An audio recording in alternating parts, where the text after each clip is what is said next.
क्या आप भी जब भी घर पर पनीर बनाते हैं तो रबड़ जैसा हार्ड बन जाता है, या कभी अच्छा बनता है और कभी टूट जाता है और कभी बिखरा-बिखरा सा बनता है?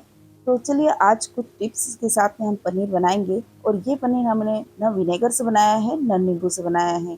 आज हम जो पनीर बनाएँगे ना, ये ट्रिक्स यदि आप एक बार यूज़ करेंगे ना, तो इतना ही सॉफ्ट, एकदम मुलायम, बिल्कुल मक्खन जैसा पनीर आप घर पर बना सकेंगे। इस रेसिपी में ना तो हमने विनेगर का यूज़ किया है और ना ही नींबू का रस का यूज़ किया है, तो भी इतना ही सॉफ्ट और टेस्टी ये पनीर घर पर बनकर तैयार होता है। बाजार से तो बहुत ही ज़्यादा बेहतर बनता है, और पनीर बनाने के लिए कुछ बातों का ध्यान रखना होता है। तो चलिए आज सारी टिप्स के साथ में घर पर बनाते हैं सॉफ्ट टेस्टी पनीर। चलिए सबसे पहले हम एक बर्तन ले लेंगे और उसमें थोड़ा सा पानी डाल देंगे, इससे दूध बिल्कुल भी नीचे चिपकेगा नहीं। और अब हम ले लेंगे फुल फैट मिल्क। तो ये मैंने 1.5 लीटर दूध लिया है, और जितना ज़्यादा अच्छा दूध रहेगा उतना ही पनीर की मात्रा ज़्यादा निकलेगी। अब इस दूध को गर्म कर लेना और एक उबाल आने तक इसे हम गर्म करेंगे। उबाल आ जाए उसके बाद में गैस की फ्लेम को बंद कर देना है और इसे 2 मिनट के लिए ठंडा करना है। ये पहली टिप्स है इसकी। दूध बिल्कुल बहुत ज़्यादा गर्म नहीं होना चाहिए। अब जब तक ये ठंडा हो रहा है तो इसमें आज हम विनेगर और नींबू का रस यूज नहीं कर रहे हैं। आज हम फाड़ रहे हैं दूध को दही से। तो अच्छा खट्टा दही होगा तो ज़्यादा अच्छा रहेगा। ये पुराना दही है मेरे पास खट्टा, तो ये मैंने 2 से 3 टेबल स्पून ले लिया है। इसमें थोड़ा सा पानी डाल दिया है। विनेगर से भी आप दूध को फाड़ सकते हैं, लेकिन विनेगर से क्यों नहीं फाड़ना है और नींबू के रस से क्यों नहीं फाड़ना है वो मैं आपको आगे बताऊंगी। अब हम क्या करेंगे, एक तपेला ले लेंगे और उसके ऊपर एक इस तरह से छन्ना रख देंगे, और एक मलमल का कपड़ा ले लेंगे, उसको थोड़ा सा गीला कर लेंगे। गीला करने से इसमें दूध बिल्कुल भी चिपकेगा नहीं और ये एकदम इस तरह से क्लीन निकलेगा। अब दूध थोड़ा सा ठंडा हो गया है, सिर्फ 2 मिनट के लिए हमें इसे ठंडा करना है। अब एक इस तरह से कड़छी ले लेंगे, इस तरह की कोई भी कड़छी आप ले सकते हैं, और उसके ऊपर हम इस तरह से दही डालेंगे। तो थोड़ा थोड़ा करके इसमें हम दही डालेंगे, कड़छी को इस तरह के घुमाएंगे, बस इस तरह से घुमाते रहना है। फिर थोड़ी देर बाद फिर से दही डालेंगे, फिर इसको कड़छी को हम घुमाएंगे। दूध में कोई एसिडिक चीज मिलाई जाती है तो दूध उससे फट जाता है, और दूध में जो प्रोटीन होता है ना वो आपस में चिपकने लगता है, मतलब कि थक्के यानी सॉलिड कट्स के रूप में ये अलग अलग हो जाता है, और इस प्रोसेस को दूध का फटना कहते हैं। इस प्रोसेस के बाद आपको सॉफ्ट पनीर और हल्के पीले हरे रंग का पानी मिलेगा, जिसे वेय भी कहते हैं। और जब हम दूध को दही से फाड़ते हैं तो इसका स्वाद सिरके वाले पनीर से थोड़ा अलग लेकिन अच्छा होता है। नींबू में सिट्रिक एसिड होता है, सिरके में एसिटिक एसिड होता है, जिससे कभी कभी पनीर में हल्का खट्टापन या तीखा स्वाद रह जाता है। लेकिन यदि दूध में दही का पानी डाला जाए तो लैक्टिक एसिड होने के वजह से इससे बना हुआ जो पनीर है ना वो सॉफ्ट मखमली क्रीमी टेक्सचर वाला बनता है। इस प्रोसेस के बाद में जो पानी बचता है ना वो भी बहुत ही न्यूट्रिएंट से भरपूर होता है। इसमें काफ़ी मात्रा में प्रोटीन और मिनरल्स होते हैं। तो ये देखिए हमने सारा दही इसमें डाल दिया है, और ये पानी और दूध बिल्कुल अलग अलग हो गया है, इसका जो पनीर है वो अलग अलग हो गया है। तो अब हम क्या करेंगे, इसको बहुत ज़्यादा इसमें नहीं रखेंगे, गर्म पानी में इसको ज़्यादा देर रखेंगे तो भी ये रबड़ जैसा कड़क हो जाता है। इसको तुरंत ही हमें इस छन्ने में डाल देना है। और ये देखिए इतना सारा इसमें छेना मिला है, हमें बहुत ज़्यादा मात्रा में मिला है, तो इसे मैं थोड़ा थोड़ा करके डालूंगी, नहीं तो ये बाहर आ जाएगा। पहले इसका जो पानी है उसको इस तरह से थोड़ा सा चलाते हुए मैं पानी को निकाल दूंगी, और उसके बाद में हम सारा डाल देंगे। और इस प्रोसेस को है ना बहुत ही स्लो पेशेंस से करना होता है। यदि आप एक साथ दही डाल देंगे या एक साथ दूध में विनेगर डाल देंगे तो उससे कैसा पनीर बनता है वो भी मैं आपको आगे बताऊंगी। तो इसी वीडियो में आप जरूर से देखिएगा। और ये देखिए पतीले में भी बिल्कुल भी चिपका हुआ नहीं है, हमने इसमें पानी डाला था इसलिए। और अब हम सारा पानी इसको निकाल देंगे इस नीचे बर्तन में। और जो ये पानी हमें मिला है ना ये वे है। और आप इस बचे हुए पानी को फेंकने के बजाय दोबारा पनीर फाड़ने के लिए, आटा गूंथने, सूप बनाने या ग्रेवी वाली सब्जियों में इस्तेमाल कर सकते हैं। बहुत ही न्यूट्रिशियंस होते हैं इसमें।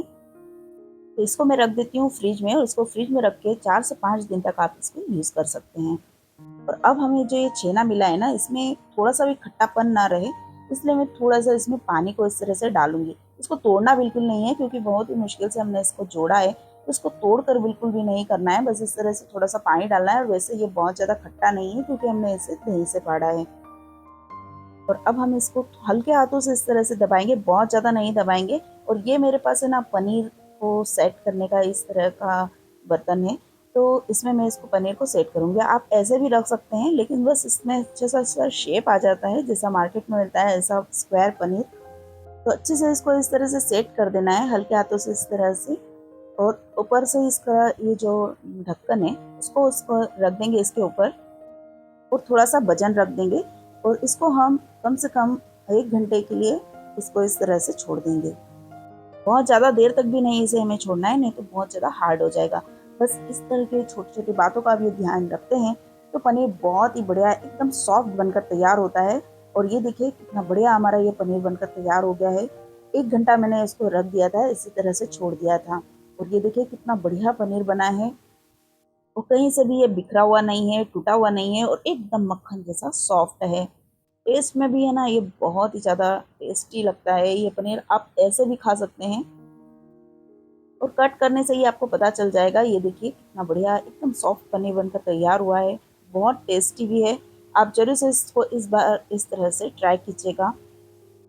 और मार्केट वाले पनीर में तो पता नहीं क्या-क्या मिला हुआ होता है, क्या-क्या मिक्स होता है, हमें पता भी नहीं होता है कौन-सा नकली है और कौन-सा असली है। तो घर पर ही यदि आपको बहुत शौक है, बच्चों को बहुत पसंद होता है पनीर और पनीर की सब्ज़ी, तो घर पर ही आप पनीर बनाइएगा और इस तरह से यदि आप बनाएँगे तो बिल्कुल मार्केट जैसा टेक्सचर मिलेगा। और ये देखिए कितना सॉफ्ट है ना। और आगे मैं आपको ये भी बताऊँगी कि यदि हम इस तरह से विनेगर से या फिर मतलब एक साथ डालकर पनीर को फाड़ते हैं तो किस तरह का टेक्सचर आता है।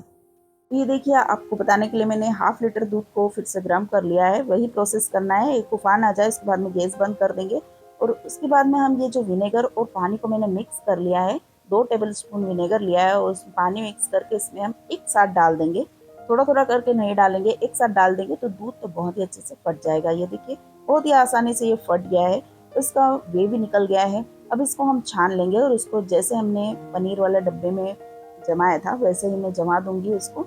और ये जो पानी है ना ये विनेगर का पानी है तो हम इसको यूज़ नहीं कर पाते हैं, इसमें स्मेल आती है और नींबू वाले पानी में भी जो पनीर है ना उसमें स्मेल रह जाती है। तो यदि आप मिठाई वगैरह बनाते हैं तो वो अच्छी नहीं लगती है। तो इसीलिए मैं हमेशा दही से ही फाड़ती हूँ और इसको भी मैंने इस तरह से रख दिया है और अब आपको मैं इसका टेक्सचर बताती हूँ। इसको मैंने आधे घंटे के लिए इस तरह से रख दिया था और ये देखिए ये पनीर दिखने में तो बहुत ही अच्छा दिख रहा है, लेकिन इसका जो ये टेक्सचर देखिए आप, बिल्कुल रबड़ जैसा हो गया है, एकदम हार्ड। और बिल्कुल खाने पर ऐसा लगता है कि हम च्युइंगम जैसा खा रहे हैं, रबड़ जैसा लगता है और टेस्ट भी बहुत अच्छा नहीं आता है। और इस तरह से जब हम सब्जी बनाते हैं तो उसमें भी बहुत कड़क-कड़क सा ये लगता है। तो आप ज़रूर से इस तरह से ट्राई कीजिएगा जैसे मैंने आपको बताया है, तो आपका भी पनीर बहुत ही सॉफ्ट बनकर तैयार होगा। यदि वीडियो पसंद आया हो, थोड़ा-सा भी पसंद आया तो लाइक कर दीजिएगा, शेयर कीजिएगा अपने दोस्त और परिवार के साथ में। नए हैं तो सब्सक्राइब ज़रूर से कीजिएगा। तो यदि आपको पनीर को अभी यूज़ नहीं करना है, बाद में यूज़ करना है तो इसको आप फ्रिज में इस तरह से कोई भी एयरटाइट डब्बे में पानी भरकर इस तरह से रख सकते हैं, तो ये हमेशा ही इस तरह से सॉफ्ट और फ्रेश रहेगा। और ये जो पनीर है ना इसको हम इस तरह से फ्राई करके भी खाते हैं और इसको मैंने सोया पनीर की सब्जी भी बनाई है, तो बहुत टेस्टी बनी थी। तो चलिए मिलते हैं इस तरह की नई इन्फॉर्मेशन के साथ में। तब तक के लिए good bye, take care, thanks for watching.